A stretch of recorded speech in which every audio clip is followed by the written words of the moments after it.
మీరు మా దేశానికి రండి, మసాలా దోసలు, ఇడ్లీలు, కొబ్బరి చట్నీ, టమాటా చట్నీ ఇలా ఏం కావాలంటే అది హ్యాపీగా అమ్ముకోండి, మేము మిమ్మల్ని స్వాగతిస్తున్నాము. ఇది చైనా వాడి గోల. రండి బాబు రండి, మీరు ఏం కావాలంటే మీ భారతీయులు మీరు తయారు చేసే వస్తువులు హై క్వాలిటీ, హై స్టాండర్డ్, మీరు మా చైనాలోకి వచ్చి ఈ సరుకులు అమ్మడమే మా అదృష్టము. సో ఇది చైనా వాడి వెర్షన్. ఇంతకుముందు ఏమన్నాడండి గుర్తుందా మీకు? ఒక వీడియోలో కూడా మాట్లాడారు. మీ దేశంలో ఈ ఐఫోన్లు తయారు చేస్తున్నారు చూసారా, ఆ ఐఫోన్లో కర్రీ స్మెల్ వస్తుందండి, సాంబార్ స్మెల్ వస్తుంది, మాకు నచ్చడం లేదు, చైనా వాళ్ళు మేము ఆస్వాదించడం లేదు, ఈ వాసనలు ఉన్న ఫోన్లు మాకు వద్దు, అమెరికన్స్ మీరు ఈ ఫోన్లు కొనకండి, ఇలాంటి ప్రచారం. ఇవాళ ఏమైంది? ఇవాళ మీ దోసలు, ఇడ్లీలు అద్భుతం, హై స్టాండర్డ్, హై క్వాలిటీ. అంటే ఈ దొంగ బుద్ధి ఉంది చూసారా, అవసరానికి తగ్గట్టుగా మాట్లాడడం, ఇది చైనా వాడి తీరు.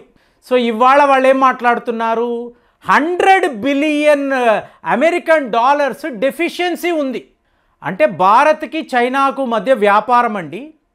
మన పాలకులు ఎంత గొప్పవాళ్ళు అంటే, చైనా నుంచి ఏం వచ్చినా నువ్వు తీసుకొచ్చి మా ఇండియాలో డంప్ చేయి, మాకు ఏ ప్రాబ్లం లేదు, చచ్చినట్టు మా భారతీయులు కొంటారు, మాకు మాత్రం ఎంత ఇవ్వాలో ఇవ్వండి. మాకు ఎన్నో ఆర్గనైజేషన్స్ ఉన్నాయి, ఫౌండేషన్స్ ఉన్నాయి, ట్రస్టులు ఉన్నాయి, డబ్బులు ఇచ్చాయి, నీకు ఏ లైసెన్స్ కావాలో తీసుకో, ఎక్కడ ఏ ల్యాండ్ కావాలో తీసుకో, ఎంతలా మమ్మల్ని దోచుకుంటావో దోచుకో, కానీ మాకు ఇవ్వాల్సింది మాత్రం ఇవ్వు. ఈ ట్రెండులో ఒక 15-20 ఏళ్ళు భారత్ని వాడు సర్వనాశనం చేశాడండి. సో అలాంటిది ఇప్పుడు ఏంటి పరిస్థితి అంటే, 100 బిలియన్ అమెరికన్ డాలర్స్ డెఫిషియన్సీ. అంటే మనము చైనాకు ఎగుమతులు ఒక 14 బిలియన్ అమెరికన్ డాలర్స్ చేస్తే, వాడు మన వైపు చేసేది more than 100 billion American dollars. ఇది పరిస్థితి. సో ఇవాళ ఏంటండి సడన్గా మన మీద ఇంత ప్రేమ ఎందుకు వచ్చేసింది? రండి రండి, మీరు ఏం అమ్మాలో అమ్ముకోండి ఎందుకు చెప్తున్నాడంటే, అమెరికాతో ట్రేడ్ వార్, అమెరికా మార్కెట్ టోటల్గా క్లోజ్ అయిపోయింది, ఏం చెయ్యాలో తెలియడం లేదు. యూరోప్ యూనియన్ వాళ్ళు కూడా చైనా మీద టారిఫ్స్ విధిస్తున్నారు. ఇప్పుడు ఎక్కడ అమ్మాలి అంటే భారత్ కదా. సో ఇప్పుడు అందరూ మాట్లాడే విషయం, ఓకేరా ఇంత గొప్ప ఆఫర్ ఇచ్చావు, ఇండియన్స్ వీఆర్ వెరీ హ్యాపీ, కానీ మేము నీకు ఏం అమ్మాలి? ఇక్కడ బెల్ట్లు నుంచి, షూస్ నుంచి, చెప్పుల నుంచి, ఈ ఇంటి దగ్గర డెకరేషన్ చేస్తారు చూసారా ప్లాస్టిక్ పువ్వులు, ఇవి కూడా మనం చైనా వద్దే కొంటాం. అది మన దౌర్భాగ్యకరమైన సిచ్యువేషన్. లాస్ట్ 20 ఇయర్స్ని వస్తున్న ట్రెండ్. అలాగే మీరు ఒక మొబైల్ ఫోన్ అనండి, ఎక్కడ కొంటారండి? భారత్ నుంచి తయారవుతున్న ఐఫోన్లు ఇవాళ తయారు చేస్తున్నాం.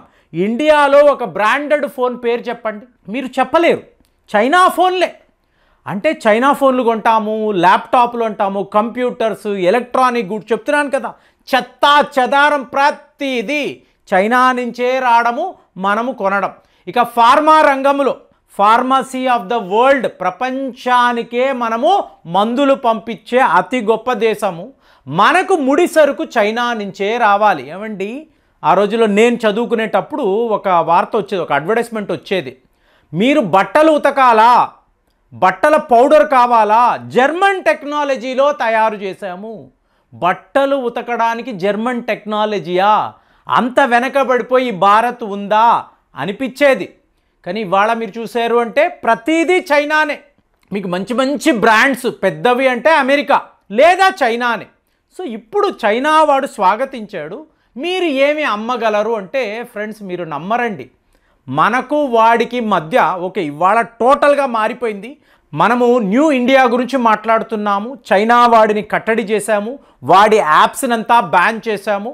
మనము ఏం చెయ్యాలి అనడానికి ముందు చైనా వాడు ఇంతకాలం ఏం చేశాడు మీరు ఆలోచించాలి. ఆలోచించకపోతే మీకు రియాలిటీలో ఉండరు. అంటే మనము ఐరన్ కోర్ అనేది చైనాకు పంపిస్తామండి. అలాగే పెట్రోకెమికల్స్కి సంబంధించిన కొన్ని ఆర్గానిక్ కెమికల్స్ అనుకోండి మీకు చైనా వెళతాయి. అలాగే మీకు ఈ సీ ఫుడ్కి సంబంధించిన కొన్ని ఫర్టిలైజర్స్, అలాగే కొన్ని ఆర్గానిక్ ఫర్టిలైజర్, ఇవన్నీ చైనాకు మనం పంపిస్తాం. వాడు ఏం చేస్తాడో చెప్పమంటారా? వీటినంతా సేకరించి వాడు కొన్ని కొత్త రకమైన ఫర్టిలైజర్సో కెమికల్ ప్రోడక్ట్సో వీటిని తయారు చేస్తాడు. తయారు చేసి మళ్ళీ వాటిని భారత్కే వాడు అమ్ముతాడు. చూడండి, 10 రూపాయలకి కొని 100 రూపాయలకి మళ్ళీ మనకే అమ్ముతాడు. అరే ఇదంతా మనం ఎలా అలో చేసామండి అంటే చెప్తున్నాం కదా, మన రూలర్స్ అలాంటి వాళ్ళు. సో ఇవాళ ఏమైంది, మనము టోటల్గా ఇప్పుడు ఇది ఒక పెద్ద స్ట్రాటజీ అండి. మీకు పీయూష్ గోయల్ గారు చెప్తున్నట్టు గోల్డెన్ ఆపర్చునిటీ, నీకు లైఫ్ టైంలో ఇలాంటి అవకాశము రాదు. మరి నువ్వు ఎలాంటి స్ట్రాటజీని అనుకరించాలి? జరిగింది జరిగిపోయింది. మనము $100 బిలియన్ అమెరికన్ డాలర్స్ డెఫిషియన్సీలో ఉన్నాము. ఇప్పుడు ఏం చెయ్యాలి అంటే దీనికి ఉన్న అద్భుతమైన మార్గం, నాకు వచ్చిన ఆలోచనలు నేను చెప్తున్నాను.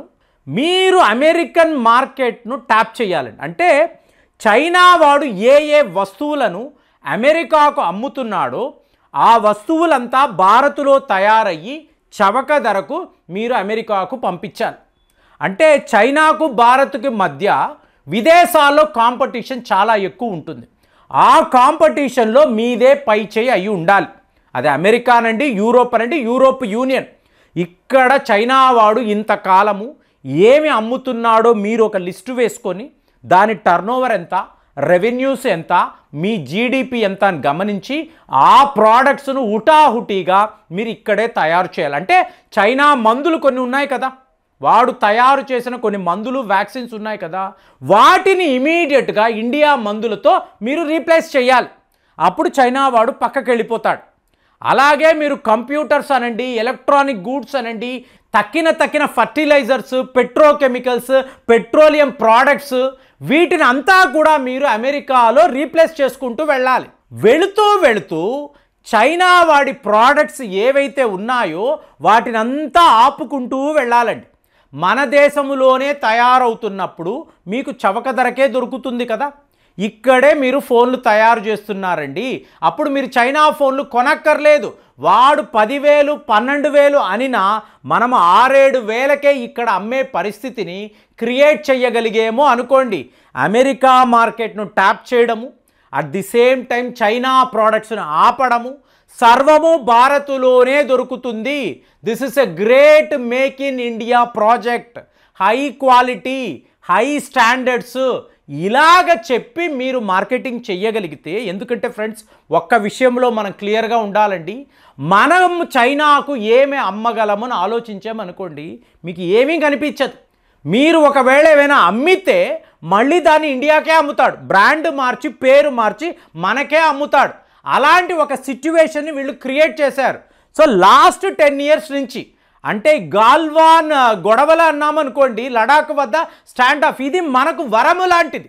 అంటే మన సత్తా ఏంటి, మనము ఏం చెయ్యగలము, చైనా వాడిని ఎలా హ్యాండిల్ చేయాలి, అమెరికా మార్కెట్ ఏమిటి, ఇవాళ 5 ఏళ్లలో ఒక క్లారిటీ వచ్చింది కదా.